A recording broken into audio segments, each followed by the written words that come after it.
Setelah selesai melakukan meeting dengan klien, Julian begitu marah dan kesal karena ternyata semua PT yang menjalin kerjasama dengan PT Andromeda Gemilang memutuskan tidak melanjutkan kerjasama. Akhirnya Julian pun membanting semua barang-barang yang ada di kantornya. Di sini Mama Gina pun datang ke PT Andromeda Gemilang dan bertemu dengan Julian. Mama Gina begitu kecewa melihat sikap dari Julian. Mama Gina langsung menamparnya. Mama Gina kembali menyadarkan Julian bahwa ia bukanlah orang yang lemah. Saat ini PT Andromeda Gemilang sedang diambang kehancuran. Kini pertahanan mereka hanya sama Julian. Julian harus bangkit. Julian harus menunjukkan kepada orang-orang bahwa mereka tidak seburuk apa yang dikatakan. Sementara itu, Mona datang ke rumah sakit dan bertemu dengan anaknya. Di sini ternyata anak Mona masih hidup, tetapi lahir dengan prematur, sehingga harus adanya penanganan yang tepat dan di rumah sakit dengan waktu yang lama. Mona pun menjenguknya. Mona begitu bahagia karena akhirnya ia bisa bertemu dengan putranya tercinta. Mona telah berhasil menyembunyikan identitas dan keberadaan anaknya agar tidak diambil oleh Mama Lestari dan Rafael. Sementara itu Julian bertemu dengan Mama Lestari di sebuah kafe.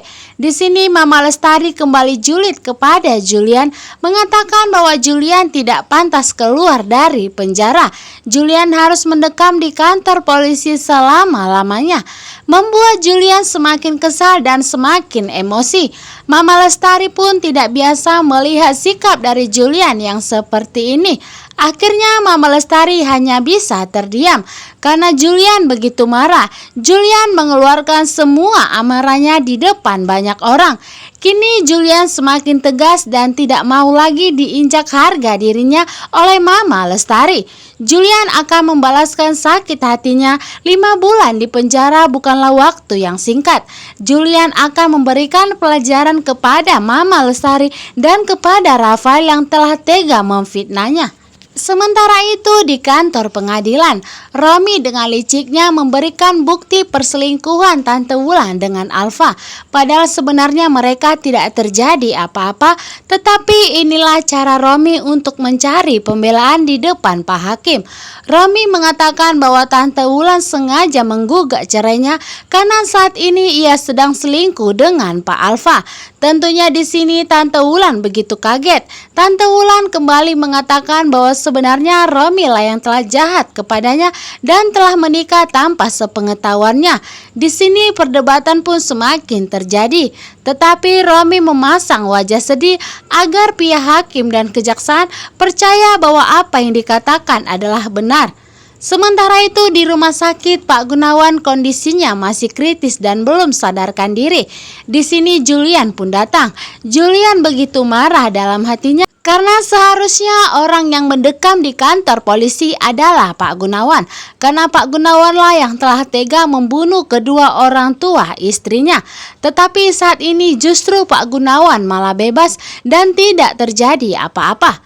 Sementara itu Mama Lestari kembali komporin Rafael, mengatakan bahwa sampai kapanpun Mama Lestari tidak akan ingin melihat Julian hidup bahagia.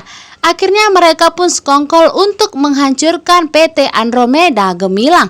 Di sini Rafael telah memiliki rencana untuk menghancurkan Julian kembali. Sementara itu Jenna melihat kedekatan antara Yuda dan Dania. Dulunya Jenna mengetahui bahwa Dania adalah pacar dari Julian. Jenna menyangka bahwa ternyata Julian menikah dengan Dania, namun ternyata tidak. Kini Yuda memberikan sebuah keseriusan kepada Dania. Yuda membawa Dania ke sebuah butik untuk fitting baju pernikahan. Dania pun begitu kaget, tetapi satu sisi Dania begitu bahagia karena akan